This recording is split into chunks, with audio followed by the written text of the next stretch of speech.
পৃথিবীতে বিভিন্ন ধরনের আবিষ্কার এবং সর্বোচ্চ গবেষণার জন্য যে পুরস্কার দেওয়া হয় সেটা হচ্ছে নোবেল পুরস্কার।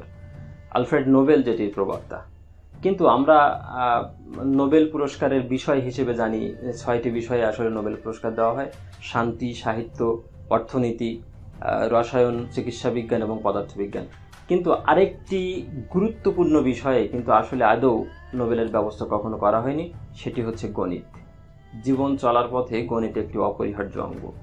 গণিত বাদে আসলেই পৃথিবীর কোনো কিছুর পরিকল্পনা করা সম্ভব নয়, গণিতবিদদের এটাই ধারণা, এবং আমরা প্রাত্যহিক জীবনে গণিতের ব্যবহার সেভাবেই দেখেছি। কিন্তু আসলে কেন গণিতে নোবেল পুরস্কারের ব্যবস্থা করেননি আলফ্রেড নোবেল? এ সম্পর্কে অনেক রসাত্মক গল্প আছে। একটি ছোট গল্প দিয়ে আমরা এই ব্যাপারটা একটু ধারণা নিতে চাই।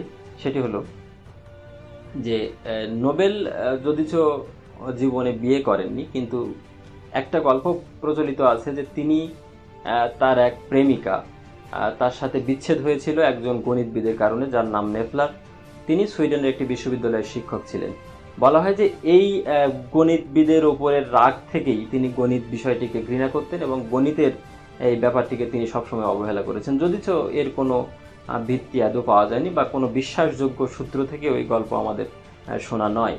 তবে আরেকটি জিনিস সামনে এসেছে, গণিতবিদরা যখন এটা ভেবে দেখার চেষ্টা করেছেন যে কেন গণিতের মতো একটা গুরুত্বপূর্ণ বিষয়ে নোবেলের ব্যবস্থা করেননি তিনি, এটার দিকে দেখা গেছে যে গণিত সম্পর্কে কিছুটা হলেও আকর্ষণ কম ছিল আলফ্রেড নোবেলের, কারণ তিনি ছিলেন একজন আবিষ্কারক এবং শিল্পপতি। তিনি ভেবেছেন যে গণিত দিয়ে আসলেই বাস্তবিকভাবে কোনো কিছুই করা সম্ভব নয়, বাস্তব জীবনের কোনো আবিষ্কার গণিত দিয়ে সম্ভব নয়, বাস্তব জীবনের চলার পথকে গণিত দিয়ে কোনোভাবে মসৃণ করা সম্ভব নয়।